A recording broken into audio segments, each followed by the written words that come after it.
Bonjour à toutes et à tous. Alors, il devait y avoir un petit jingle avant, mais on va commencer. Je m'appelle Thomas Paquebé de TP Conseil. J'ai le plaisir d'être avec vous ce matin pour parler du casse-tête de la localisation des données. Alors, inspiration pour de nombreux pays, le RGPD a posé il y a quelques années un cadre très clair sur la protection des données. Le texte européen, aujourd'hui, ne répond plus complètement à la donne actuelle, marquée, comme vous le savez, par un fort besoin de souveraineté exprimée, notamment par des nations européennes, par une domination des GAFAM sur les données et sur l'IA, et pour finir, par l'arrivée d'une nouvelle administration. Vous savez, forcément, depuis le 20 janvier, une administration qui a fait de l'intérêt de défendre ces entreprises une priorité. Si personne, j'imagine dans cette salle, ne se doutait il y a quelques semaines qu'il devrait désormais se poser la question de savoir si stocker ces données dans un cloud américain pouvait présenter un risque, j'imagine que maintenant c'est terminé. Il y a fort à parier que la gestion des données dont on va parler aujourd'hui constitue effectivement au moins un casse-tête ou au moins elle provoque chez vous des interrogations. On répondra au cours de notre discussion à au moins deux questions, notamment comment réduire le risque de dépendance, on va en parler, et puis on répondra aussi à une autre question, comment penser aujourd'hui la localisation des données, et est-ce que dès aujourd'hui il faut les déplacer vers une plateforme perçue comme, entre guillemets, moins risquée. Pour répondre à ces questions, nous sommes aujourd'hui avec un parterre conséquent. Nous sommes avec Blanche Balian, avocate chez Stephenson Harwood. Nous sommes également avec Thomas Fillot, Chief Security Officer chez Miracle. Thomas, vous êtes là-bas, veste verte. Nous sommes également avec Olivier Vallet, au milieu, PDG de DocaPost. Nous sommes aussi avec Sylvain Lefebvre, Head of Sales chez WooDrive, en charge des solutions qualifiées Secnum Cloud. Vous présenterez d'ailleurs les uns les autres vos organisations d'ici quelques minutes. Et nous sommes également avec, en bout de table, Massimo Gentile, CTO de l'aéroport de Genève. Alors avant peut-être de rentrer dans le vif du sujet, on a une bonne heure aujourd'hui, on gardera, et si vous le voulez, un peu de temps pour des questions à la fin. Donc avant de rentrer dans le sujet, Thomas, est-ce que vous pouvez nous rappeler qui est Miracle ? Bonjour. Miracle, alors c'est pas forcément très connu, mais Miracle c'est le leader français des solutions technologiques qui permettent de créer des marketplaces. Donc c'est une entreprise française qui a une grosse dizaine d'années maintenant, qui a été fondée en France avec ce pari qu'il fallait utiliser l'économie des plateformes et donc dans le domaine du numérique, si on n'est pas capable de fournir un produit à son client immédiatement, il n'est qu'à un clic d'aller l'acheter chez Amazon ou n'importe où ailleurs. Et donc cette vision a permis d'outiller beaucoup de e-commerçants pour faire leur transformation dans le modèle marketplace. Sylvain, un mot sur WooDrive. Bonjour à toutes, bonjour à tous. Tout d'abord, je ne suis pas sûr que si on avait fait cet exercice il y a 2 ans de ça, il y aurait eu autant de monde dans la salle autour de la donnée sensible et la localisation.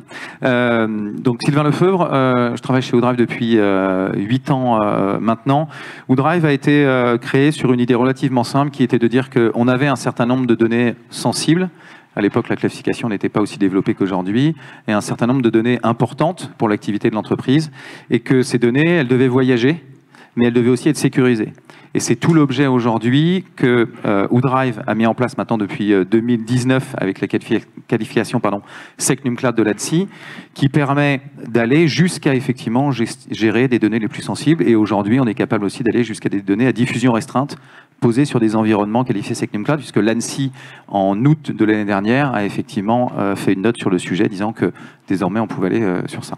Et puis WooDrive, en plus de faire du partage et de la collaboration, ne veut pas casser cette bulle de confiance que l'on crée avec des clients ou avec un écosystème, notamment sur la signature électronique, et va jusqu'à la signature électronique de documents directement intégrés dans ces plateformes dessus. Donc, ce qui permet d'avoir une gestion globale, une bulle de confiance que l'on met chez un client sur l'objet, mais on y reviendra par la suite.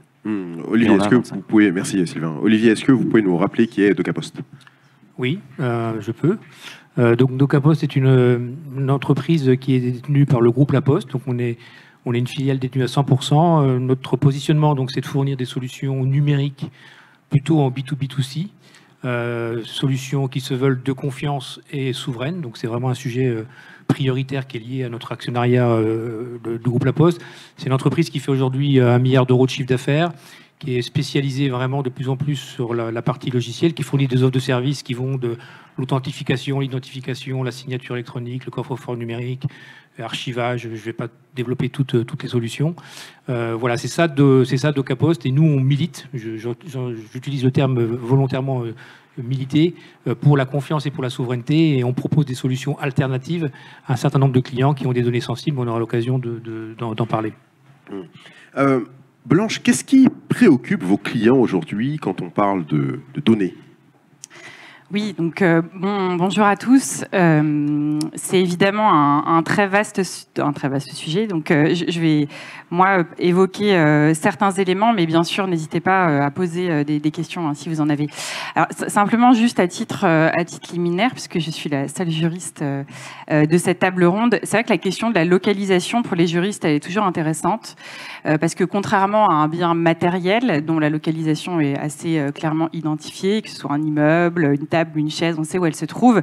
La donnée, c'est beaucoup plus compliqué, en fait, puisque par définition, c'est un bien immatériel. Donc, de manière simple ou simplifiée, évidemment, on pense tout de suite aux serveurs, donc où se situent les serveurs, les data centers, etc.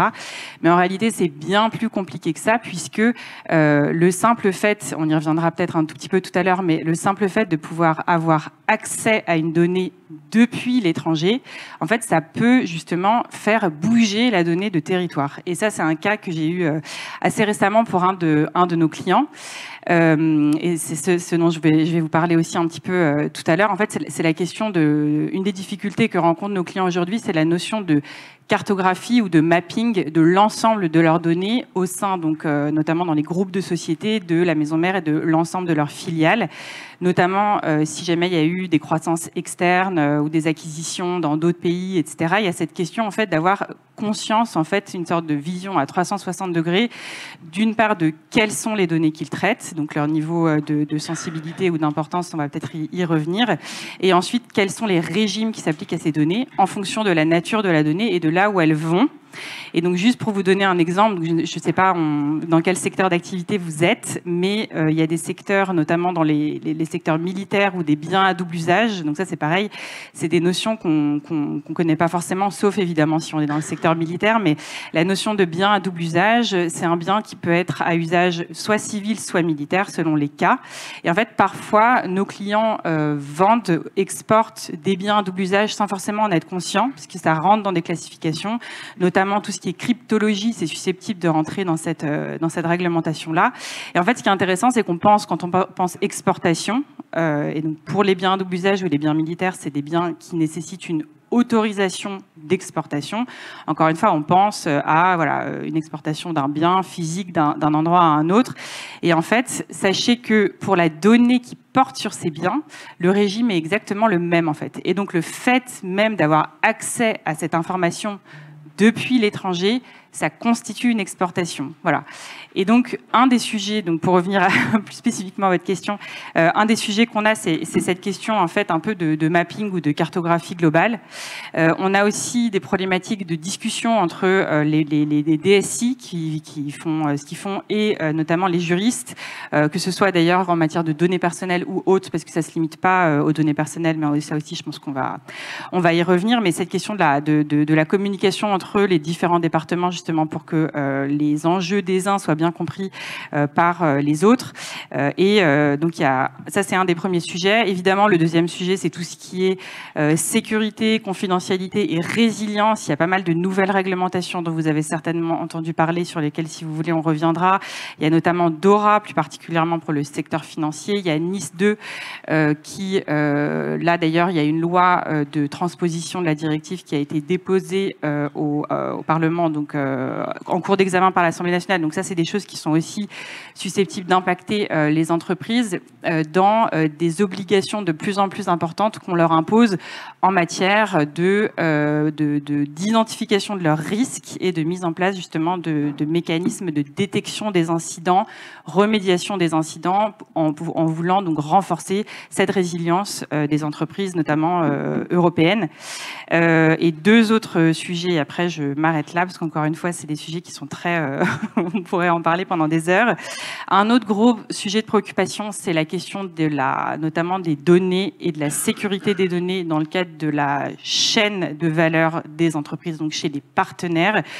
Les partenaires, les sous-traitants, les autres entreprises, notamment dans des pays étrangers. Donc, comment est-ce qu'on fait pour s'assurer de, à la fois la sécurité, la confidentialité et le cas échéant l'interopérabilité des systèmes si besoin. Là aussi, on peut prévoir des choses de manière contractuelle. Évidemment, nous, c'est ce qu'on préconise. Mais souvent, les contrats, ça suffit pas. Il faut aller un tout petit peu plus loin et faire des vérifications, d'ailleurs, que ce soit en amont ou en cours de relations contractuelles. Et dernier point, c'est la question du coût, je pense, qui est aussi très important, sur lequel on va revenir. C'est-à-dire qu'on on a beau préconiser énormément de solutions, il y a toujours le point de savoir combien ça coûte par rapport au risque que ça représente, et cette tension un petit peu permanente avec des solutions qui parfois représentent encore un coût assez important pour l'entreprise, et donc qui va faire des arbitrages et ne va pas toujours choisir justement les solutions les plus sécurisées. Olivier, est-ce qu'il y a aujourd'hui une prise de conscience quant à la question de la donnée? Clairement, enfin, là je pense qu'on voit depuis quelques semaines, suite à la situation géopolitique que vous connaissez tous, une prise de conscience majeure de toutes les entreprises, parce qu'avant on avait énormément de contacts avec les entreprises OIV et puis toutes celles qui sont régies par la réglementation dont on vient de parler, que ce soit NIS2 ou DORA. Là on voit qu'il y a une prise de conscience qui est beaucoup plus forte de toutes les entreprises, avec cette idée de dire aujourd'hui quel est le niveau de dépendance technologique que l'on a vis-à-vis du monde extérieur, donc en dehors de l'Europe, que ce soit avec les États-Unis ou avec la Chine. Donc là, il y a une prise de conscience énorme au niveau de l'entreprise, mais je dirais qu'il y a une prise de conscience aussi énorme au niveau du citoyen. Nous, on a organisé il y a 15 jours un événement qui s'appelle le concours du meilleur développeur de France. Il y avait il était plus de 3000 personnes, et on avait des conférences autour de la souveraineté, et j'ai été frappé de voir que c'était énormément de jeunes qui vraiment au préalable ne se préoccupaient pas de ces sujets-là. Ils étaient tous présents, ils étaient tous très à l'écoute du sujet de la souveraineté, et on voyait que c'était quelque chose qui les préoccupait, parce qu'il y avait une prise de conscience du fait qu'aujourd'hui, le numérique peut avoir un impact dans leur vie au quotidien, ce qui n'était pas forcément le cas au préalable. Donc il y a une prise de conscience qui est majeure, et on voit aujourd'hui des entreprises qui sont en train, en effet, de faire ce que Madame a énoncé, c'est-à-dire de pouvoir faire cette cartographie de leurs données, d'identifier quelles sont les données qui sont sensibles, quelles sont les données qui sont moins sensibles, puisqu'une fois encore, tout n'est pas forcément souverain et de confiance. Il y a des données qui peuvent très bien partir à l'extérieur, et c'est pas forcément un problème. Donc il y a ce travail qui doit être fait. Donc on sent qu'il y a cette prise de conscience majeure. Et j'aurais tendance, puisqu'on travaille beaucoup nous avec le secteur public forcément. Alors au niveau de l'État, je vous en parle même pas. Aujourd'hui, on a des discussions aujourd'hui, enfin, j'aurais tendance à dire, avec l'État sur cette problématique de savoir mais où sont les données, comment. Et là, je parle de secteurs d'activité qui vous parlent tous, la santé, l'éducation, les sujets d'identité numérique. Donc on est sur des sujets cœur où, une fois encore, les données sont sensibles, et ce sont les données qui nous appartiennent. Et il y a cette prise de conscience qui est majeure, et on aura l'occasion d'y revenir. Il y a aujourd'hui des acteurs qui sont capables de proposer des solutions alternatives, compétitives, en termes de prix, etc. Donc voilà, donc oui, pour répondre à votre question, il y a une prise de conscience majeure. Maintenant, il faut passer de l'état des lieux à l'action. Il faut aller jusqu'au bout. Et puis, il y a quand même un petit sujet, c'est que quand les entreprises font cet état des lieux et qu'elles commencent à regarder dans leur contrat ce qu'elles ont signé, elles s'aperçoivent quand même qu'elles ne peuvent pas faire ce qu'elles veulent, puisqu'il y a un certain nombre d'entreprises qui ont très très bien verrouillé les entreprises avec la dimension contractuelle, et que donc il y a un sujet aujourd'hui qui est aussi de s'assurer que demain on signe des contrats qui nous permettent d'avoir un certain niveau d'autonomie et de flexibilité ou de réversibilité qu'elles n'ont pas forcément aujourd'hui, qui est un autre vrai gros sujet. Alors, juste avant de donner la parole à Sylvain, Blanche, sur cette question de contrat que vous aviez commencé à mentionner tout à l'heure, rapidement, est-ce qu'aujourd'hui une entreprise, j'imagine que dans cette salle il y en a, qui a signé un contrat qui est peut-être bloquant, peut-être pas à ce point-là, c'est pas le bon terme, mais en tout cas qui bloque ou qui réduit les possibilités de faire migrer ces données, est-ce que ces contrats aujourd'hui commencent à être revus? Est-ce que vous avez des discussions très rapidement déjà dessus? Alors, sur ces contrats-là spécifiquement, parce qu'encore une fois, moi, la partie contractuelle dont je parlais, ça couvre l'ensemble des relations avec les tiers, en particulier des tiers qui vont traiter des données de l'entreprise. Mais ensuite, s'il s'agit, je pense savoir à peu près de quoi on parle, mais sur ces contrats-là qui verrouillent un peu les choses, honnêtement, c'est très compliqué de pouvoir en sortir, puisque par hypothèse, et surtout pour les entreprises, qui sont censées être des personnes éclairées, qui savent ce qu'elles font quand elles signent un contrat, à partir du moment où on a négocié en amont, si on a pu négocier en amont, ce qui n'est pas toujours le cas, mais dans la mesure où on signe des engagements contractuels, c'est difficile d'en sortir. Alors après, on peut toujours tenter, soit par la voie de la négociation, de renégocier, mais de manière réaliste, c'est souvent pas comme ça que ça se passe, soit éventuellement d'en sortir, mais là aussi, en général, les choses sont prévues de manière à ce que ce soit coûteux d'un point de vue du financier, etc., pour l'entreprise d'en sortir. Donc c'est souvent pas non plus évident de pouvoir sortir. Donc pour répondre directement à votre question, non, c'est très compliqué. Sylvain, un peu la même question pour vous que pour Olivier. Est-ce qu'il y a très concrètement un avant Trump en matière de données, de localisation des données, même si on sait, et je pense que c'est le cas de beaucoup de personnes dans la salle, se posait déjà la question de la dépendance avant l'arrivée de Trump au pouvoir, parce qu'on avait déjà des signaux, notamment au moment de la guerre d'Ukraine, au moment du Covid, et si on remonte un peu plus loin. Est-ce qu'il y a un avant, un après Trump aujourd'hui? Est-ce que l'accession, le retour de Donald Trump à Maison-Blanche et toutes les directives qu'il est en mesure de sortir, on est le jour de la libération, entre guillemets, aujourd'hui, on va savoir si le vin et les spiritueux aux États-Unis vont coûter $200 ou 2000. Est-ce qu'il y a un avant et après Trump en matière de données aujourd'hui? Juste avant, je vais peut-être juste donner un complément sur ce que disaient Olivier et Blanche sur la partie contractuelle. On s'aperçoit très souvent chez nos clients qu'un des points contractuels les plus compliqués pour eux, c'est la partie des hausses tarifaires. Que lorsque vous signez aujourd'hui des contrats avec des entreprises, notamment américaines, et qui sont leaders sur leur marché, vous n'avez pas la gestion de votre budget informatique et donc du coup la part de R&D que vous décidez de conserver et de garder sur le long terme pour continuer à aller faire du discovery, etc. Et ça, c'est excessivement impactant pour les entreprises françaises. Excessivement impactant, notamment face à leurs concurrents américains ou autres sur la planète. Donc c'était juste une parenthèse, mais c'est souvent un point sur la partie contractuelle sur lequel on revient. Je pense que ce qu'il faut regarder, c'est l'histoire avec sur la file du temps. S'il y a quelques années, on avait dit, encore une fois, que le gouvernement américain interdirait à des entreprises répondant à des marchés publics américains d'avoir une politique RSE, d'avoir une politique... autour de la diversité. Exactement, autour de la diversité et de l'inclusion. Merci, c'est ça que je cherchais. Je suis pas sûr que beaucoup de personnes auraient évidemment en disant si ça va arriver. Et je pense que les changements, en tous les cas qu'on a aujourd'hui et que l'on voit au niveau géopolitique, doivent aussi se placer sur la file du temps. Aucune entreprise aujourd'hui ne peut décider en un claquement de doigts de prendre ces données qui sont chez les GAFAM et d'aller les mettre ailleurs. Tout se fait par étapes. Tu le disais tout à l'heure, notamment sur la partie contractuelle, c'est compliqué, mais tout se fait par étapes. Et dans ces étapes, Olivier le disait, il y a notamment la classification de documents. Lorsque l'on commence à avoir identifié, et on le voit de plus en plus dans les entreprises aujourd'hui, quand on commence à identifier et à classifier les données que l'on a, on commence déjà à faire un travail sur l'autonomie et sur la capacité de réversibilité qu'ont les entreprises. Sur cette partie-là, on estime que 15 à 20% des données, suivant les secteurs d'activité bien évidemment, et de la taille des entreprises, on estime que 15 à 20% des données sont des données sensibles ou des données critiques.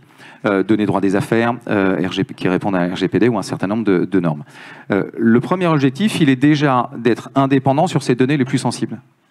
Le premier objectif, il est déjà d'être indépendant sur ce qui nous permet d'être une entreprise particulière, concurrente sur son marché et spécifique dans son domaine. C'est ça l'essentiel aujourd'hui de la donnée. Woodrive, on travaille avant tout effectivement sur la donnée sensible avec les entreprises. Ce qu'a changé Trump, c'est l'accélération de la réflexion. Ce qu'a changé Trump ces derniers jours, c'est que, ça va faire 40 jours ou 50 jours, je pense qu'il est maintenant en poste, on voit une accélération considérable sur l'intégralité des décrets qu'il met en place ou qu'il fait signer. Donc on sait que de toute façon, il a un mandat de 4 ans, donc ça ne va pas s'arrêter demain matin. A priori, il n'a pas tout fait la première fois.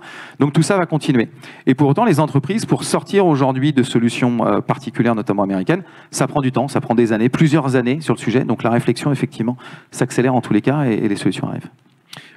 Massimo, je le disais en introduction, vous êtes CTO de l'aéroport de Genève, en Suisse donc.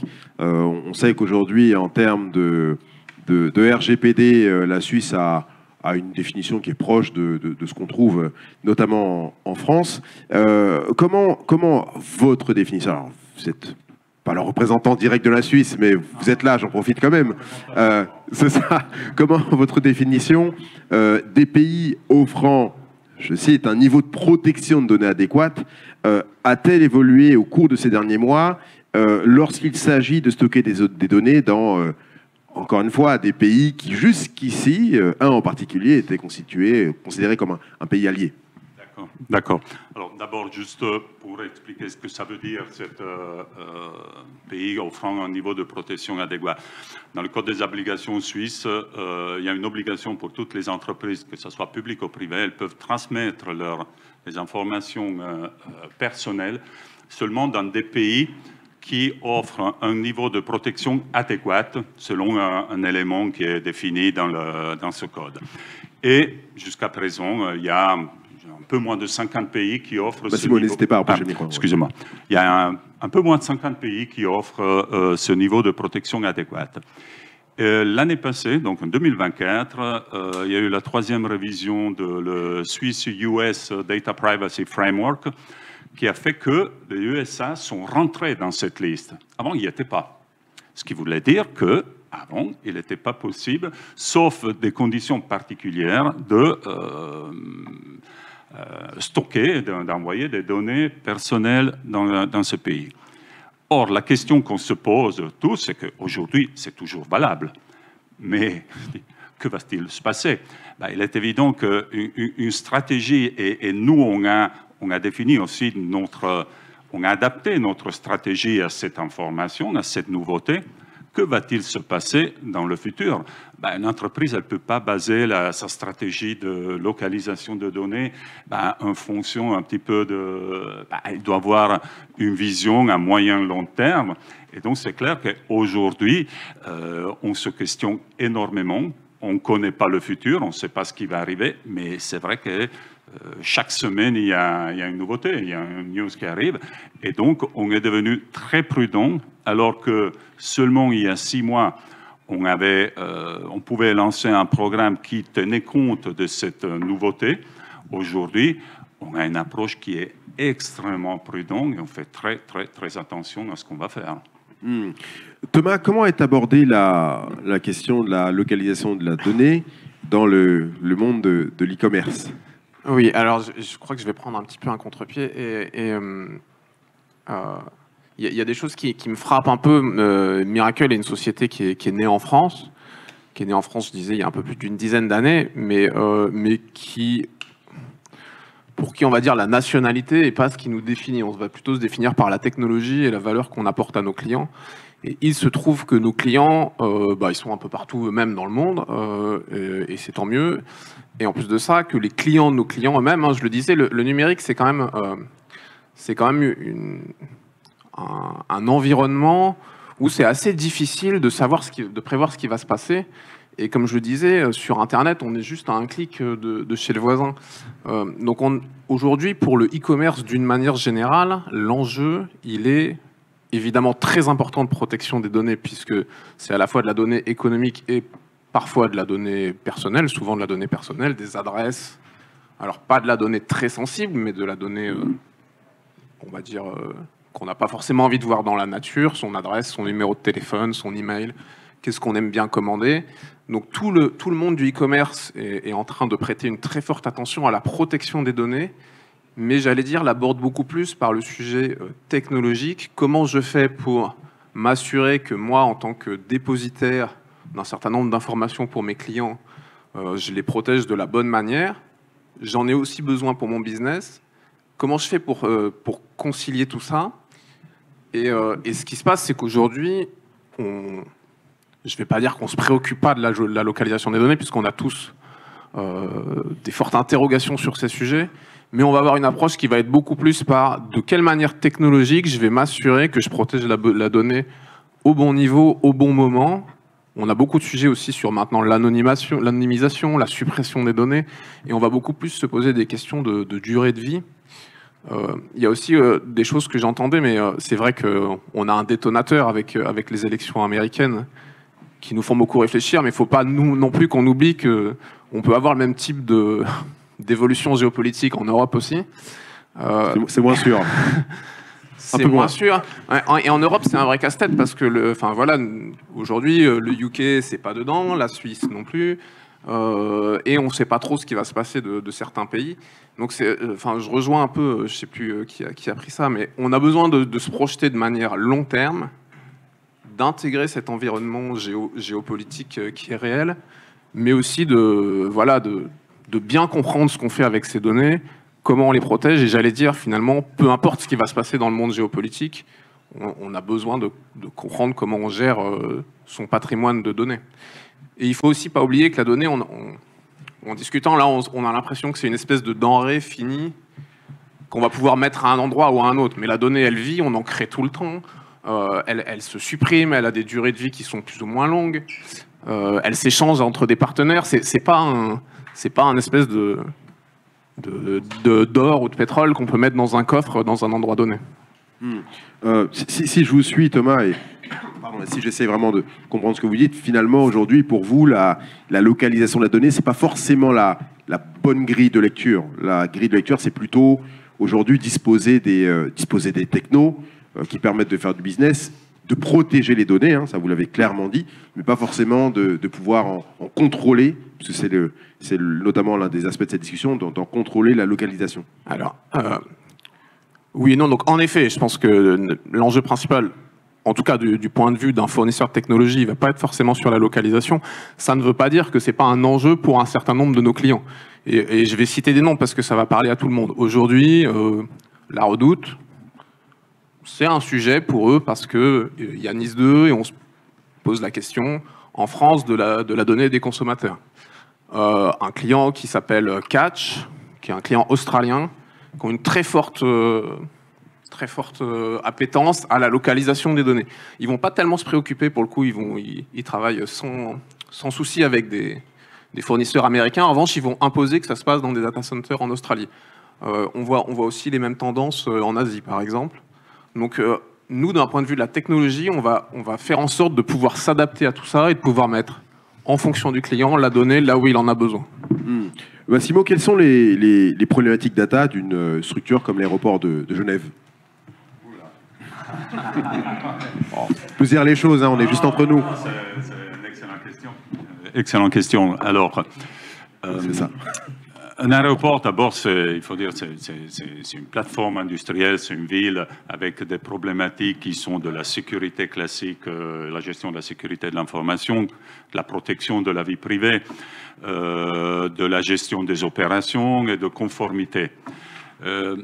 Je dirais, en ce qui concerne la sécurisation, bon, à part les éléments classiques que tout le monde connaît, la confidentialité, disponibilité, intégrité, traçabilité, nous, on a deux éléments qui sont majeurs dans un aéroport, qui sont liés aux aspects de sûreté aéroportuaire et de sécurité aéroportuaire. Donc, tout ce qui est sûreté aéroportuaire, donc, pour faire simple, quand vous faites inspectionner lorsque vous passez un PIF, un point d'inspection et fouille, ben ça a un lien avec la confidentialité des données. Donc c'est un élément majeur pour tout ce qui gravite autour de la sûreté. Pour la partie sécurité, donc prévenir les accidents dans la plateforme aéroportuaire, ben, l'intégrité de la donnée est fondamentale. Ça, c'est le premier aspect. J'ai évoqué tout à l'heure la confidentialité, la gestion de la vie privée. Un aéroport, en moyenne, dans un aéroport comme le nôtre, il y a 50 000 passagers par jour, plus 10-15 000 visiteurs, plus des employés. Donc, vous pouvez imaginer le nombre de personnes qui gravitent. Dans tous les aéroports, vous le savez très bien, je ne dévoile aucun secret, vous êtes filmé partout. Il y a quelques centaines, voire des milliers de caméras de vidéosurveillance. On met en place des systèmes pour suivre le flux de passagers, pas pour traquer les passagers. J'aime pas ce mot, même si en anglais on dit de tracking, mais c'est pour suivre, pour améliorer les opérations. Donc, dans ce cadre-là, la gestion de la vie privée, de la confidentialité de ces informations est fondamentale. Et là, on fait des efforts énormes pour être, d'abord pour la respecter, pour être en conformité avec les lois, parce que le risque est vraiment très élevé. Troisième point, c'est les aspects opérationnels. Dans un aéroport, le nombre de... je travaillais dans plusieurs domaines auparavant, mais je n'ai jamais vu un domaine dans lequel on a autant de stakeholders, de parties prenantes. Et on a des informations qui gravitent, qui passent entre les airlines, la plateforme aéroportuaire, les agents d'handling, les fuelers. C'est vraiment une fourmilière. Et donc, il faut mettre à disposition ces informations tout en les protégeant, parce que parfois, il y a, je ne sais pas, Genève, c'est une ville internationale, on a des vols étatiques d'État, on n'a pas envie que quelqu'un puisse savoir qu'à un moment donné, on va refueler ce vol d'État. Donc, il faut quand même protéger cette information. Et à la fin, la conformité, elle a déjà été évoquée. Bien évidemment, nous, on est au bénéfice d'une régulation fédérale. On applique les normes internationales européennes, mondiales et européennes. On est un aéroport de frontières. Donc, la RGPD, comme on a énormément de passagers français, italiens ou autres, s'applique de par sa extraterritorialité.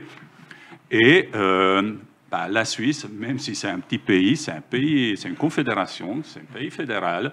Donc, on a des lois cantonales, on a des lois fédérales, et après, il y a des lois internationales. Ça, je dirais, d'une manière générale, c'est un petit peu tout l'ensemble, tout ce qu'on essaye, tout ce qu'on doit respecter, ce qu'on doit mettre en place pour gérer la donnée à Genève Aéroport. Après, il y a des éléments qui ont été évoqués tout à l'heure, mais on pourra en parler sur la classification et autres, qui sont extrêmement intéressants. Je dirais que c'est le seul moyen pour s'en sortir. J'aimerais qu'on dise un mot sur les alternatives. C'est vrai qu'on a dressé un constat, et vous avez dressé un constat depuis quelques minutes. Aujourd'hui, c'est vrai qu'on a deux représentants là, à notre table. On sait qu'aujourd'hui, la question qui se pose n'est pas uniquement de savoir où mettre les données, mais de disposer de solutions qui permettent de les protéger de la sécurité, solutions qui soient, disons, qui garantissent une certaine sécurité, qui soient souveraines. Blanche, est-ce que l'absence de, je mets des guillemets, j'utilise le terme d'absence, l'absence d'équivalent aux offres des GAFAM constitue-t-il pour vos clients un frein à la migration vers des solutions européennes? Alors je précise, quand je dis l'absence, il y a des offres qui existent, comparables bien sûr, mais très souvent lorsque je discute avec des DSI, ils parlent de les différences majoritaires, de capacité d'innovation et de passage à l'échelle, et c'est très souvent là que le bas blesse par rapport à des solutions rivales qui fonctionnellement, pardon pour l'expression, font le boulot.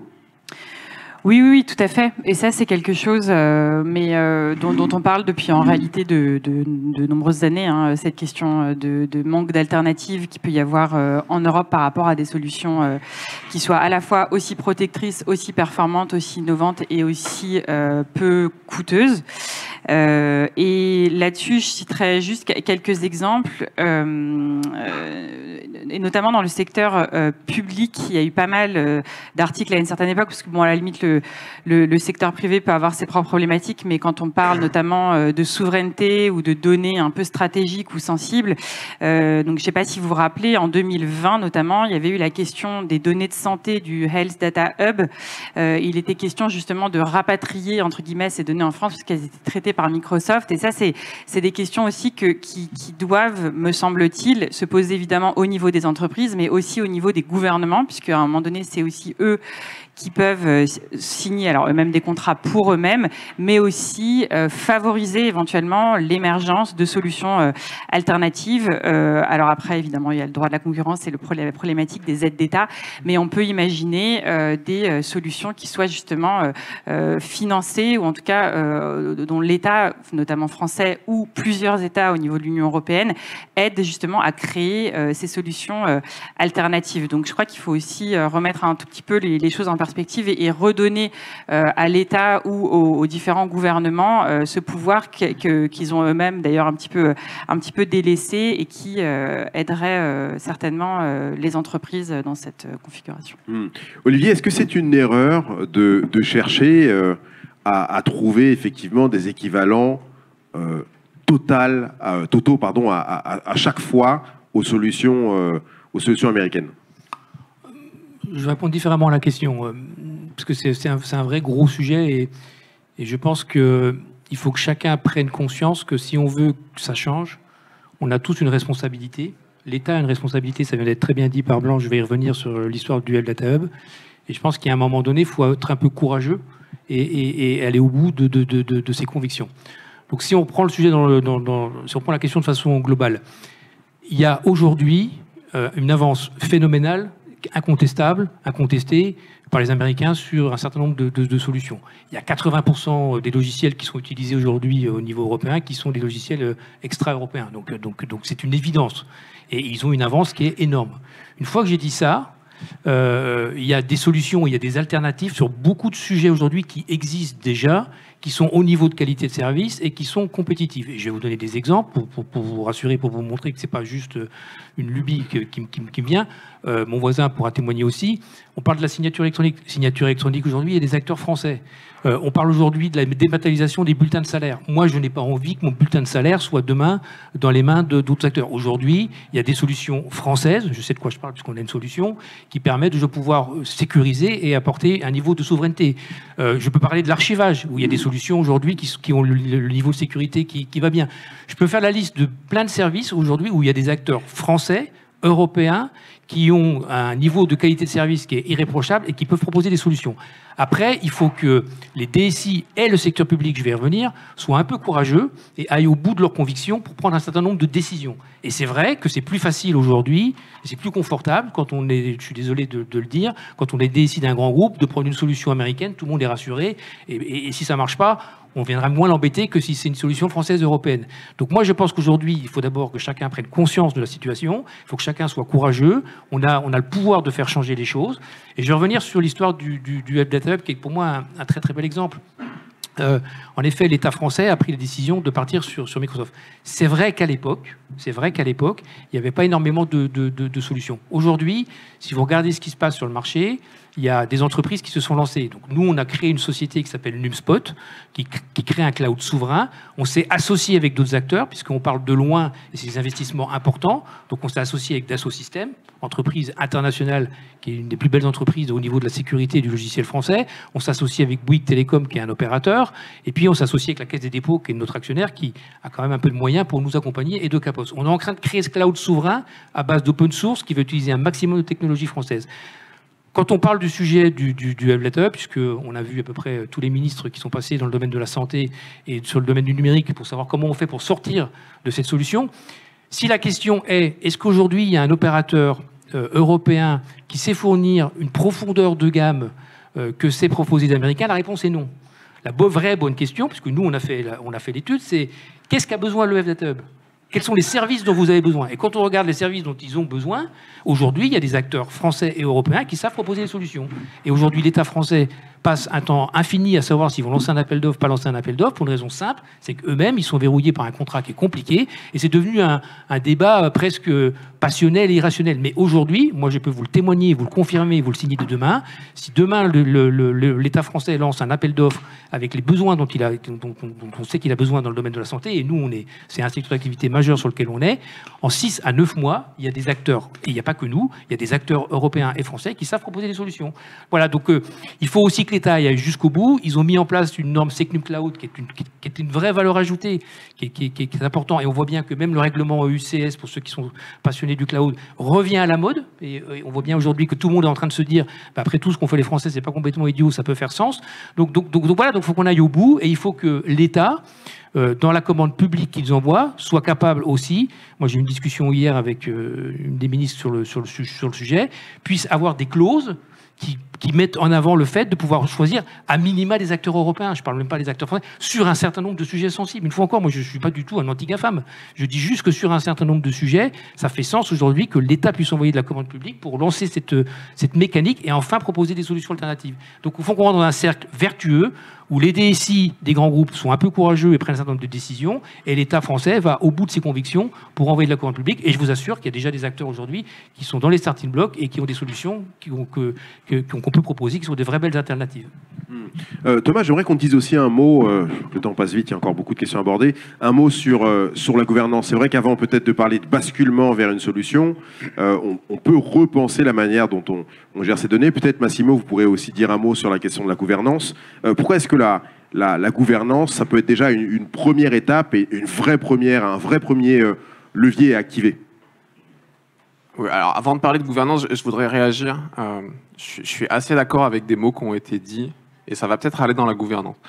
Je pense que devant ce brouhaha médiatico-politico économique, on a beaucoup de DSI qui sont un peu sidérés qui oublient que notre métier, c'est de gérer des risques.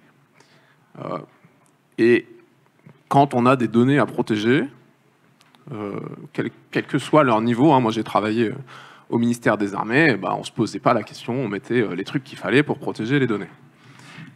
Quand on a des données de santé, il faut creuser dans quelles sont les données de santé. Et je vais me permettre une petite pique. Que les données soient dans un Health Data Hub chez Microsoft ou je ne sais pas, quand via Medis les perd et que toutes les données de santé de tous les Français sont disponibles sur le dark web, peu importe où est-ce qu'elles étaient stockées au départ, on a failli à ce qu'on devait faire, qui était protéger la donnée. Et ce que j'aimerais, c'est que, et ça va revenir sur cette question de gouvernance, que chaque responsable, DSI ou qui soit, moi c'est mon métier de tous les jours, se pose la question des données qu'il a à protéger, à qui il doit rendre des comptes. Il y a évidemment des législations qui sont complexes et avec ça, prennent des décisions éclairées pour protéger les données au bon niveau. Et en effet, ça veut dire savoir quelles sont ces données, comment on va les produire, où est-ce qu'on va les stocker, à qui on va les transférer, dans quel cadre des tiers vont y accéder, parce que c'est assez rare qu'on ait des données pour soi-même. En général, les données... On a envie que des tiers y accèdent, je sais pas, des données de santé, des médecins, des caisses de sécurité sociale, des gens qui font du remboursement, des assureurs peut-être. Et du coup, il faut en effet savoir ce qu'on fait, revenir à de la réalité. Et dans le domaine de la commande publique, Olivier, je te rejoins. Il ne faut pas non plus mélanger des sujets de soutien à l'industrie, développement économique, qui sont des sujets clés sur lesquels l'État doit prendre ses responsabilités et faire émerger les acteurs nationaux, mais on ne peut pas faire porter sur les entreprises la responsabilité de faire le développement d'autres entreprises. Et je pense que ce qu'on est un petit peu en train de rater, et qui m'agace, parce que tu parlais de Dassault Systèmes. Aujourd'hui, Dassault Systèmes, ils vendent aux États-Unis, hein, ils vendent à Boeing, ils vendent... parce qu'ils ont la meilleure technologie et qu'ils ont pu la développer et que ça pose aujourd'hui de questions à personne aux États-Unis de travailler avec Dassault Systèmes pour faire un certain nombre de sujets. Et je pense que ce qu'on doit faire, c'est des acteurs numériques pour qui c'est pareil, on ne se posera pas la question parce que ce sera le bon endroit pour stocker ces données, pour les traiter en fonction de ce qu'on a à faire. Et si on arrive un peu à décoincer ce sujet-là, les acteurs qui sont pertinents, innovants, qui font des bonnes technologies, c'est eux qui auront les données. C'est de cette manière que ça va se passer. Il faut, je pense, aussi un petit peu se garder du protectionnisme qui finit souvent par se retourner contre les acteurs qu'on veut protéger. Parce que les réglementations qu'on met, in fine, elles pèsent souvent plus sur les acteurs qu'on veut protéger que sur les GAFAM et autres. Donc j'ai envie de dire à tout le monde, soyons prudents quand on veut essayer de faire des règles qui flèchent un peu trop la commande et faisons des solutions qui répondent aux besoins des clients. Et les clients vont les acheter. Massimo, un mot peut-être sur la gouvernance. Oui, d'abord, moi, si vous me permettez, juste, je reviens un petit peu sur ce qui a été dit tout à l'heure. Je m'érige un petit peu à défendeur de la catégorie de DSI, étant donné que j'ai un rôle de CTO, CIO. Et ce manque de prudence, ce manque de courage qui a été évoqué des CIO. Les CEO, ils ont beaucoup de pression aujourd'hui. On est dans un cyber. La cyber, la localisation, bien évidemment, c'est un élément fondamental, mais les risques, les craintes qu'ils ont, les CEO, ce qu'ils doivent gérer aujourd'hui entre les risques de cybersécurité, la localisation de données, la pression des clients, des actionnaires ou autres, sont honnêtement relativement élevés. Moi, je dirais qu'il n'y a pas, c'est pas une question de peur, c'est une question que aujourd'hui on se retrouve et je pense que peut-être ce qui a été évoqué au début du débat, l'arrivée Monsieur Trump, peut-être une opportunité hein, pour le vieux continent, je l'espère, pour faire en sorte que des solutions arrivent. Mais il est clair qu'aujourd'hui, quand vous avez en face une petite solution, et de l'autre côté, vous avez un partenaire qui a une capitalisation boursière qui est le même niveau de PIB d'un pays comme la France, ben c'est clair, il y a des différences malheureusement. Et ça, aujourd'hui, je pense qu'il doit y avoir, et là je sors un peu de mon rôle aussi, un appui de la politique. Ce ne sera pas la technologie, les systèmes, les entreprises toutes seules, elles n'arriveront pas à se sortir. Pour ce qui concerne, je reviens à la question, en termes de gouvernance de données, la gouvernance de la donnée, bah, oui, la gouvernance de la donnée est devenue un point fondamental. Bah, nous, dans notre entreprise, dans notre aéroport, on a défini un système, bah, d'abord un système de classification de la donnée, parce que ça, c'est clair, parce que pas toutes les données ont besoin d'être protégées de la même manière. On a des données qui sont publiques, on a des données qui sont internes, confidentielles, il y a des données qui sont sous le secret de fonction. Et donc là, dans ces cas-là, il y a des modes de protection qui sont différentes. La gouvernance de données, c'est aussi faire en sorte que chaque propriétaire de données soit conscient qui est le propriétaire de données. Ce n'est pas la DSI qui est propriétaire de ces données, à part quelques-unes. Donc, aujourd'hui, on y arrive gentiment. Et ensuite, bah, nous, par exemple, on a mis en place ce qu'on appelle une analyse cloud, parce qu'il est clair que je pense qu'on est tous d'accord aujourd'hui que si il y a certaines solutions qui sont envisageables seulement dans le cloud, autrement il n'y a pas de possibilité de les déployer. Et là, nous créons, on a un comité dans lequel on a notre représentant de la sécurité, le RSSI, le comité d'architecture et les juristes dans notre entreprise pour identifier les risques et voir s'ils sont acceptables par rapport à la classification des données qui doivent être stockées dans ce cloud. Ça, c'est tout en essayant de rester pragmatique, parce que autrement, on peut se perdre et finalement n'arriver pas à l'objectif final. On parle beaucoup de l'adaptation nécessaire des entreprises utilisatrices, mais on parle peut-être un tout petit peu moins des fournisseurs. C'est une question pour Sylvain et peut-être pour Olivier également. Comment est-ce que vous assurez à vos clients qui, demain, dans cette salle, peut-être décideront de débrancher une partie de leur cloud ou de leur flux métier de solutions proposées par des acteurs américains notamment, qui décident de passer par vous. Vous êtes vous aussi potentiellement demain concerné par un changement légal, un changement de dérégulation, une nouvelle directive. Comment est-ce que vous assurez aux gens qui sont dans la salle avec nous que, et pour répondre effectivement à la remarque pertinente de Blanche au début, qui est celle du coût. Comment est-ce que vous leur assurez qu'ils n'auront pas non plus à investir encore plus pour s'adapter, reprocéder à des changements, changer de solution? Sylvain et puis Olivier aussi sur cette question-là. Merci. Je voulais juste revenir sur ce que disait... C'est Thomas, c'est ça hein? Ouais, Thomas, tout à l'heure sur... Vous ne voulez pas répondre directement à une question. Aucun d'entre vous. C'est fou quand même. Juste, ça va prendre 30 secondes. La naissance de WS... Ils veulent pas. La naissance d'AWS est née d'une commande de 800 millions de dollars de l'armée américaine pour développer et venir mettre un concurrent face à Microsoft aux États-Unis. Et ça a été dans beaucoup de secteurs d'activité, ça a été fait.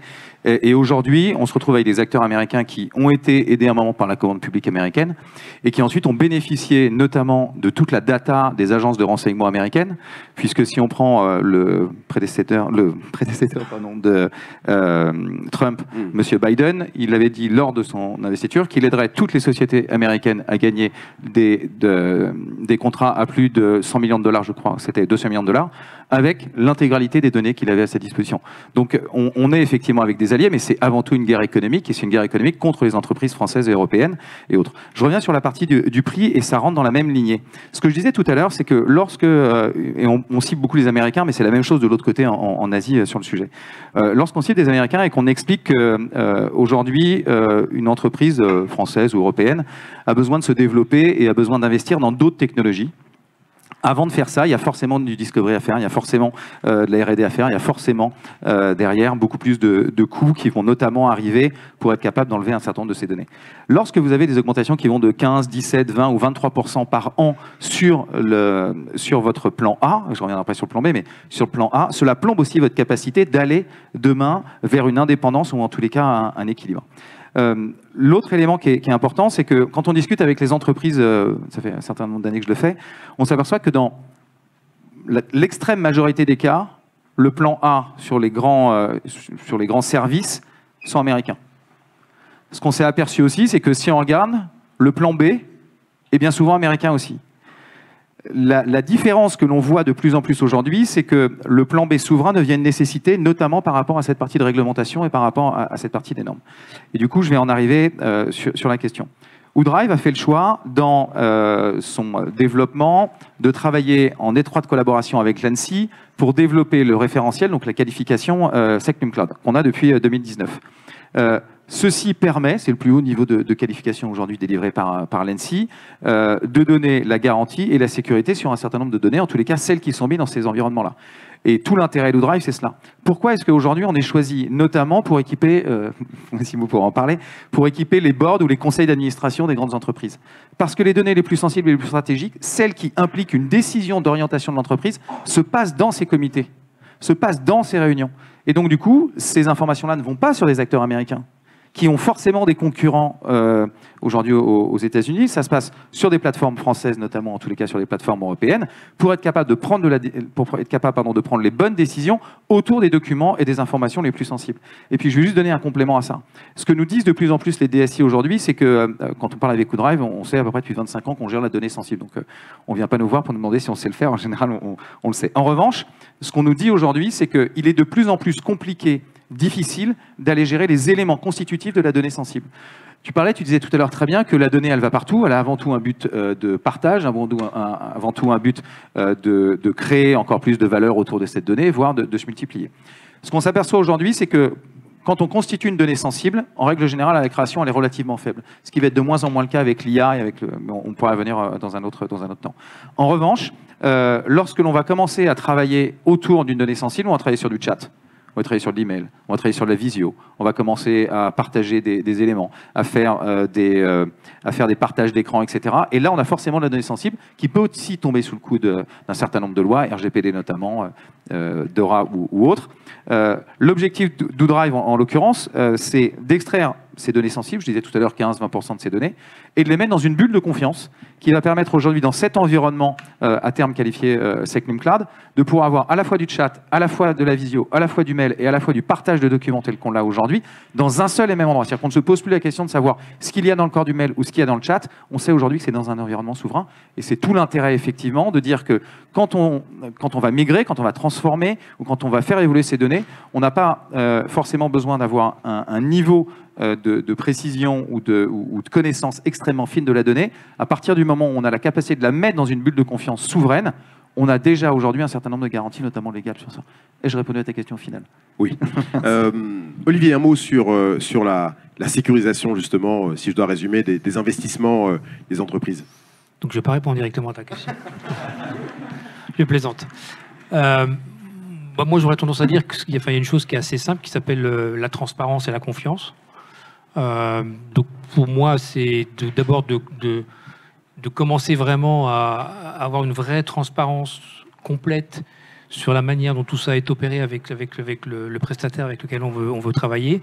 Je pense qu'il y a un gros travail qu'il faut qu'on fasse avec les achats, avec les contrats, puisqu'à un moment donné, quand même, le contrat régit quand même cette relation de confiance sur la durée. Donc il faut vraiment qu'on travaille sur ces clauses pour pouvoir rassurer les deux parties, parce que je pense que c'est important de rassurer les deux parties. Après, je pense qu'il faut qu'on soit aussi prudent dans tout ce qu'on dit, puisqu'on est quand même dans un monde numérique qui va à une vitesse folle. Et moi, je n'ai pas la prétention de dire ce qui va se passer dans 5 ans ou dans 10 ans. Donc je pense qu'il faut aussi que dans ces contrats, on pense réversibilité. Je pense que c'est important de penser dès le départ à la réversibilité plutôt que de vouloir verrouiller complètement tel ou tel client, parce que une fois encore, plus on va développer une relation de confiance avec le client avec lequel on travaille, plus on s'inscrit sur la durée et c'est gagnant-gagnant. Donc moi je crois à ça. Je pense qu'on a un gros travail à faire sur les contrats, on a un gros travail à faire avec les acheteurs. Et enfin, je voudrais vous donner un exemple qui pour moi est assez frappant de la prise de conscience qui est en train d'arriver et qui devrait parler à beaucoup d'entre vous. Il y a une entreprise que vous ne connaissez pas qui s'appelle Index Éducation, mais si je vous parle de Pronote, je suppose que vous connaissez il y a combien de gens qui ont des enfants dans le secteur public aujourd'hui? Bon, voilà. Bon, bah donc Pronote, c'est une entreprise qui s'est développée à travers un professeur de maths qui est basé à Marseille, et il a pris 90% du marché des collèges et des lycées. C'est une plateforme qui a 4 milliards de connexions par an, 16 millions de comptes utilisateurs. C'est la plateforme la plus utilisée par les jeunes et sûrement par les parents. Ce professeur de maths arrive en retraite et décide de vendre son entreprise. Le ministère de l'Éducation nationale se réveille et se dit « mais zut, toutes les données de l'Éducation nationale sont chez lui, dans son data center à Marseille. Qu'est-ce qu'on fait ?» Ben voilà, donc on a été appelé nous à la rescousse. On a de la chance d'avoir un monsieur qui avait le sens de l'intérêt général. Donc on a racheté son entreprise, mais on était quand même en compétition avec d'autres acteurs américains, canadiens et autres, et toutes les données auraient pu partir. Voilà, bon, donc je vous rassure, elles sont bien. En plus, on vient d'avoir le label Secnum Cloud, donc elles sont bien sécurisées, vos enfants sont protégés. Mais voilà, je trouve un bel exemple aussi d'anticipation et d'envisager ce qui va se passer sur des choses qui sont sensibles. Voilà, je voulais juste donner cet exemple pour illustrer le fait que plus on anticipe et plus on prévoit ce qui va se passer, plus on a des chances de pouvoir réussir. Bon, ça rassure, dans le ministère, ils ne sont pas complètement déconnectés de ce qui se passe. Non. Et puis je voulais juste rassurer Massimo pour dire qu'en effet, quand je dis DSI, j'aurais dû dire direction générale, puisque je pense que ce sont vraiment les directions générales au sens large qui nécessitent d'avoir un peu plus de courage. J'aimerais qu'on quitte cette... alors il nous reste encore un petit quart d'heure, prendre des questions-réponses. J'aimerais qu'on quitte cette table ronde sans être complètement désespéré. Parce que, bon, je l'avais dit, hein, il y a des solutions, il y a... bon, vous n'êtes pas désespéré, vous n'avez pas l'air en tout cas. Il y a des solutions, il y a des approches. Alors, peut-être, Blanche, j'aimerais commencer par vous. Voilà, on a, j'imagine, dans cette pièce des gens qui travaillent avec... qui sont connectés à tout un tas de solutions, qui ont probablement réfléchi à la question de la dépendance il y a longtemps, mais pour ceux et celles qui n'y ont pas forcément pensé et qui se retrouvent aujourd'hui dans une situation qui est un peu peut-être plus compliquée et à qui on demande justement de commencer à travailler sur des alternatives. Au niveau du droit, qu'est-ce qu'ils peuvent commencer à revoir? Alors, vous l'avez dit tout à l'heure que c'était assez compliqué, mais est-ce qu'il y a quand même des choses à voir, à faire, ou à défaut de travailler sur les contrats existants, Olivier commençait à le dire, ce sera à vous après, Olivier et puis Sylvain, qu'est-ce qu'ils peuvent commencer à faire et à mettre comme disons, ligne de sécurité dans les futurs contrats, disons? Oui, alors c'est une question qui est compliquée. Il y a les contrats, évidemment, il n'y a pas que les contrats. Je pense que, et pour revenir sur votre question sur la gouvernance de la donnée, hein, qui est un peu une traduction d'un terme anglais on parle en anglais, ce qui est la data governance, l'idée, et ça aussi c'est quelque chose qui est intéressant parce qu'on voit de plus en plus dans les entreprises justement des rôles de Chief Information Officer ou de Chief Data Officer qui n'existaient pas du tout il y a quelques années. Moi je vois notamment, parce que donc nous aussi en tant que cabinet, on peut intervenir sur la partie compliance, sur la partie aussi contentieux quand il y en a, et aussi dans le cadre des enquêtes internes. Alors je ne sais pas si c'est quelque chose que vous faites ou pas, et en fait ce qui est intéressant c'est que, et juste aussi pour revenir sur quelque chose dont parlait Thomas, et je pense qu'il est hyper important, quand on arrive dans un univers, un système d'information d'une entreprise dans le cadre d'une enquête interne, l'idée c'est, souvent c'est des enquêtes qui sont initiées ou déclenchées par des alertes qui sont reçues, et on veut savoir ce qui s'est passé dans un pays donné, à une époque donnée, pour vérifier qu'il n'y a pas eu des malversations, des fraudes, de la corruption, etc. ou autres. Et en fait, ce qui est intéressant, c'est que souvent, on arrive dans des environnements IT qui sont assez hétéroclites et qui ne sont pas forcément pensés en tant qu'architecture globale. Et donc, c'est assez difficile parfois d'avoir accès à certaines données où, encore une fois, il n'y a pas cette vision un peu générale en fait, de toute cette architecture. Et surtout, et pour revenir sur ce point qui, je pense aussi, est très, très important pour les entreprises, c'est la question de qu'est-ce qu'on conserve comme données et pendant combien de temps on conserve ces données, parce qu'on ne peut pas conserver éternellement toutes les données. Et ce qui était à la limite plus facile avant, parce que moi j'ai eu des dossiers où on devait revenir à 30, 40 ans en arrière, il y avait des dossiers papier, donc on allait regarder, voilà, il y avait une armoire avec des dossiers qui étaient classés, etc. Aujourd'hui, il y a deux phénomènes. Le premier, c'est qu'il y a une inflation de la donnée exponentielle. Encore une fois, nous, même dans les dossiers d'enquête interne, quand on intervenait il y a 5 ou 6 ans, on n'avait pas du tout le même volume de données qu'on a aujourd'hui, parce qu'effectivement, vous l'avez dit tout à l'heure, il y a les chats, il y a les messageries, les gens écrivent de plus en plus, il y a des voicemails. Alors ne croyez pas que là aussi, les voicemails, on peut les récupérer, et il y a des logiciels qui permettent des retranscriptions, donc tout ça, ça devient de la donnée aussi qu'on peut exploiter par écrit. Il y a les images qu'on peut de plus en plus exploiter, etc. Donc il y a cette espèce d'inflation de la création de la donnée. Donc la question aussi pour l'entreprise, d'un point de vue de sa responsabilité vis-à-vis d'elle-même, mais aussi vis-à-vis des tiers, de savoir qu'est-ce qu'on conserve, comment est-ce qu'on le conserve, et on revient sur la question de la classification, quel type de données on a, qu'est-ce qui est important, qu'est-ce qui ne l'est pas, notamment en cas de contentieux. Bon, nous, c'est évidemment, en tant qu'avocate, c'est une des questions qu'on a à l'esprit, que vous n'avez pas, et c'est normal, mais en tout cas, c'est important quand même de se poser ces questions-là. Donc, pour répondre plus directement à ta question, je pense que ce qui est important, c'est déjà de structurer une gouvernance par des personnes, soit que ces personnes existent déjà dans l'entreprise, hein, ça peut être effectivement les DSI ou autres qui prennent un peu cette casquette de Chief Data Officer ou Chief Information Officer. Ça peut être quelqu'un d'autre, mais en tout cas, il faut qu'il y ait, à mon avis, d'abord cette gouvernance-là humaine interne à l'entreprise qui va permettre de cartographier et d'avoir cette vision un peu panoramique des choses avec les différents enjeux et donc à la fois de conservation des données, de classification des données, de protection évidemment des données qui est quelque chose de fondamental, de la confidentialité, de l'intégrité, de la protection aussi contre les cyberattaques, parce que bon, ça non plus on va pas en parler aujourd'hui, mais c'est quelque chose auquel font face de plus en plus les entreprises et qui peut affecter vraiment leur activité, voire leur viabilité à terme. Donc c'est aussi quelque chose qu'il faut regarder.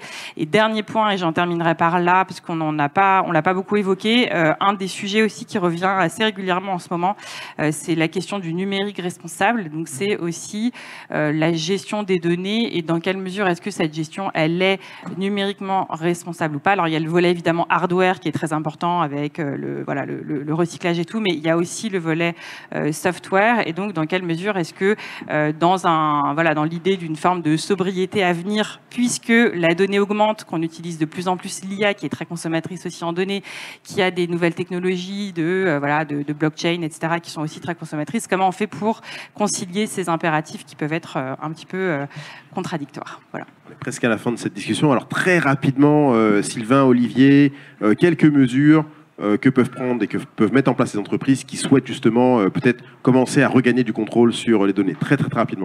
Ok, très rapidement. Et du coup, tu disais que ça manquait un peu de bonnes nouvelles. Donc du coup, je vais donner une bonne nouvelle à travers un exemple. On est capable aujourd'hui, notamment chez Woodrive, pour reprendre le contrôle sur la donnée. On sait, et c'est ce que disait Thomas tout à l'heure, il y a de plus en plus de réglementation. Et cette réglementation, on a souvent l'impression qu'elle va venir freiner, en tous les cas, le business ou l'activité de l'entreprise. On a monté notamment avec la DGA au sein de la BITD, donc c'est la base industrielle de défense. C'est à peu près 3500, je ne crois pas me tromper, 3500 entreprises derrière. La capacité d'accéder à une plateforme qualifiée Secnum Cloud et donc du coup de s'en servir dans sa relation avec la DGA, et la BITD demande effectivement cette classification Secnum Cloud, mais aussi du coup de pouvoir s'en servir sur toutes les autres, puisque les licences sont à disposition de toutes les autres activités, ou en tous les cas tous les autres besoins qu'on a. C'est-à-dire qu'on répond à travers une norme qui pour le coup est extrêmement contraignante, puisque Secnum Cloud à travers la DGA pour le coup, mais aussi derrière ça permet de protéger globalement l'intégralité de ses flux en amont et en aval sur le sujet, c'est-à-dire avec ses clients, avec ses fournisseurs, donc de répondre à NIS 2, donc de répondre à d'autres impératifs aussi qui sont derrière sur cette partie-là. Olivier. Simple. Parfait. Olivier, un dernier mot. Je vais être très rapide, je pense qu'on a tout dit. Et non mais sérieusement, et en plus je pense que ce que expliquait Blanche est la bonne démarche. Moi, j'ai rien d'autre à rajouter sur cette partie-là. Bon, parfait. Est-ce qu'il y a des questions? Oui, un instant.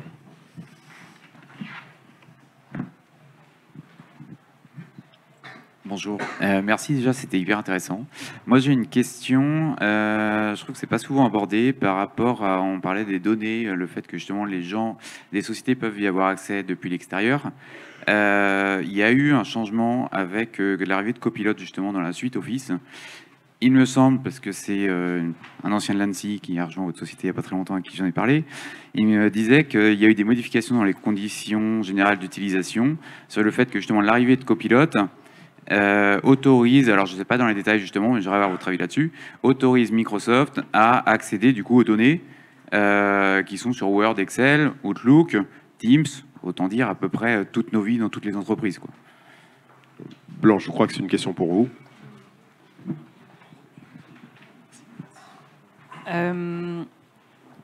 Alors, je ne sais pas exactement si Copilot a changé les choses par rapport à ça. Et s'il y a eu honnêtement, je ne pourrais pas vous répondre d'un point de vue technique. En revanche, et ce qui est sûr, c'est que par ailleurs, à partir du moment où on rentre dans un système, il y a toujours des risques, en tout cas en matière d'accès à ces données. Honnêtement, je ne veux pas vous dire de bêtises, donc je ne pourrais pas vous répondre. Peut-être que quelqu'un d'autre, d'ailleurs, ici, pourra mieux répondre que moi. Je ne vais pas répondre juridiquement, mais je vais peut-être quelque chose qu'on n'a pas du tout parlé. Et on est obligé de dire IA. Moi, si je ne dis pas IA une fois par jour, je suis viré, donc désolé. On a tous une vraie appétence, je pense, et c'est pas nouveau, puisqu'aujourd'hui on a beaucoup parlé de protéger les données, mais on a envie d'en faire des choses de ces données. Et les nouvelles technologies, les LLM, les copilotes, les chats GPT et autres chinoiseries, on a quand même tous envie que ça nous aide à faire des trucs utiles avec nos données. Donc, il y a une énorme appétence des utilisateurs à exploiter ces technologies, et je dis des utilisateurs, des entreprises, etc. Et donc, c'est sûr qu'il faut, nous, ça c'est notre rôle un peu, de guider, d'accompagner dans nos entreprises pour que ça se fasse, là encore, en réfléchissant à ce qu'on fait. Donc, j'ai envie de dire, donner le menu de la cantine tous les jours pour le faire automatiquement, c'est pas très grave. Si on est en train de donner son bulletin de salaire, est-ce qu'on a vraiment envie de le mettre dans OpenAI? La question, elle revient un peu aux gens et aux entreprises. Et je suis d'accord, il faut qu'il y ait des CDO, des CIO qui prennent ce sujet et qui se disent qu'est-ce qu'on a le droit de faire avec nos données, comment on va le gérer. Et pour aller un peu dans les bonnes nouvelles, il y a pas mal de choses qui arrivent. Aujourd'hui, vous avez des boîtes françaises comme Dust, je ne sais pas si vous connaissez, mais il y a pas mal d'acteurs qui arrivent sur ce marché et qui vont, encore une fois, je pense qu'il faut un peu prendre le step back, peu importe où est la donnée, si on réfléchit à comment on la protège, à qui on va y donner accès. Alors, je ne dis pas qu'il y a des agences de renseignement qui ne sont pas capables d'aller chercher les données auxquelles elles n'ont pas le droit d'avoir accès, mais dans la plupart des cas, il y a des solutions technologiques pour chiffrer la donnée, pour la mettre au bon endroit, pour la supprimer au bon moment, etc.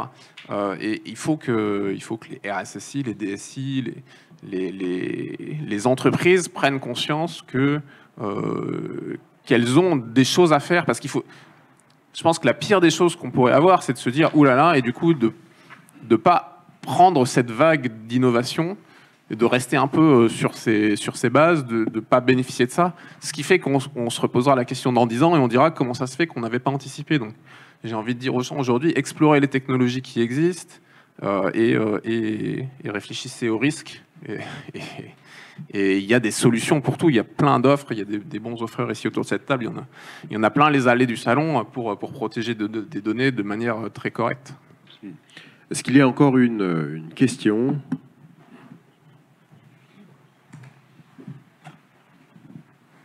Est-ce qu'au final, on ne devrait pas avoir une solution pour pouvoir, comme on ferait avec ses sous-vêtements, ses archives, ses diplômes, tout mettre dans une valise et partir ailleurs quand l'endroit où ça se trouve devient dangereux? Parce qu'ici, avec les États-Unis, on a un problème parce que c'est devenu dangereux. On disait tout à l'heure, ça peut devenir dangereux dans d'autres pays européens. Il faudrait que ça puisse être migré facilement pour quitter les endroits où c'est problématique. Parce que ce n'est pas les problèmes de cyberattaque qu'on va avoir maintenant. C'est qu'une touriste qui va dans un État où l'avortement est un crime, que légalement, le gouvernement demande pour avoir accès aux données. Donc, il faut pouvoir se barrer de là et aller se mettre à un endroit où c'est moins dangereux. Je peux peut-être prendre la première partie de la réponse. Je pense qu'Olivier en a parlé à 2 reprises, c'est la notion de la réversibilité des données. C'est-à-dire qu'à partir du moment où on veut pouvoir isoler ces données, soit en tant que citoyen, c'était l'exemple la cité, mais aussi en tant qu'entreprise, à partir du moment où on veut pouvoir les isoler pour effectivement les faire évoluer, comme disait Thomas tout à l'heure, parce que le marché veut ça, il faut que la notion de la réversibilité soit prévue à la base, soit prévu dès le début dans ce que l'on met en place ou en tous les cas dans ce que l'on décide de mettre en place. Quand on discute avec un certain nombre de DSI ou de CISO d'entreprises françaises, soit dans grandes entreprises ou des entreprises très techno, la question de la réversibilité sur la donnée sensible est forcément posée dès le premier entretien. C'est-à-dire qu'il n'y a plus aujourd'hui de réflexion sur la donnée sensible ou très sensible. Je parlais tout à l'heure des boards ou autres, mais même en dessous, notamment sur la partie R&D. Énormément de R&D aujourd'hui sont sur des solutions américaines ou autres, et sur lesquelles la réversibilité est très complexe. Donc c'est surtout cette notion de réversibilité qu'il faut prendre dès le début, en tous les cas, dès le début de l'échange et dès le début de la discussion. À partir du moment où la classification de la donnée est en train de se faire, il faut y aller. Peut-être juste rajouter la notion de valise dont vous parlez. On peut la traduire sous la forme de coffre-fort. Donc il pourrait y avoir aussi des coffres-forts individuels où toutes vos données sensibles sont stockées et archivées. Mais il y a des solutions qui existent aujourd'hui. Je ne vais pas faire la promotion de Digipost, mais si ça vous intéresse, il y en a. Et puis il y a bien sûr demain toute l'apparition des futurs wallets dont on est en train de parler au niveau européen, qui est aussi un vrai enjeu. Bon là, ça serait très long pour développer, mais les fameux wallets qui vont arriver sont aussi une opportunité pour pouvoir stocker et archiver ces données sensibles. Et se posera aussi la question de savoir si on veut les envoyer d'un pays à l'autre, comment tout ça va fonctionner. Donc là, on est au début de la réflexion. Mais ils doivent être interopérables, d'ailleurs. Oui, il y a l'interopérabilité. Et puis, il faut que ces données vous appartiennent et que si demain vous décidez, parce que Thomas l'a dit tout à l'heure, je ne le souhaite pas, mais on peut très bien avoir en France un jour... un fou à la tête ou une folle à la tête du pays. Donc tout ça peut arriver. Donc je pense que c'est à chaque citoyen aussi de savoir ce qui est sensible et important pour lui et de maîtriser ses propres données. On le voit aujourd'hui avec les jeunes sur les réseaux sociaux. Qui ne se préoccupaient pas avant on sent qu'il y a une prise de conscience aujourd'hui de se dire en effet les informations que je laisse elles me suivent toute ma vie. Puis il y a un autre sujet, mais là Blanche serait plus compétente que moi, mais c'est un sujet qui nous tient à cœur. Il y a aussi tout ce qui se passe une fois que vous décédez. Qu'est-ce que vous faites de toutes les données que vous avez laissées de partout? Comment on gère l'après-vie du monde numérique? C'est un vrai gros sujet qui devient de plus en plus important. Est-ce que vous décidez de les garder? Est-ce que vous les supprimez? Est-ce que vous décidez de les garder et que vous les offrez spécifiquement à ceux à qui vous souhaitez qu'ils aient accès? En fait, il va y avoir des milliards de données de gens qui n'existeront pas, qui seront toujours là et dont à un moment donné, on se posera la question de savoir qu'est-ce qu'il va falloir en faire. C'est des sujets sur lesquels il y a pas mal de gens qui réfléchissent aujourd'hui et je pense que c'est un sujet pour le futur qui peut être intéressant. C'était une note d'espoir que je voulais donner avant de finir, puisque on est tous amenés à mourir un jour. Voilà, donc effectivement, une belle note d'espoir. On regarde vers le futur. Ouais. Bon, je pense qu'on peut pas faire mieux. Merci beaucoup. Merci à tous.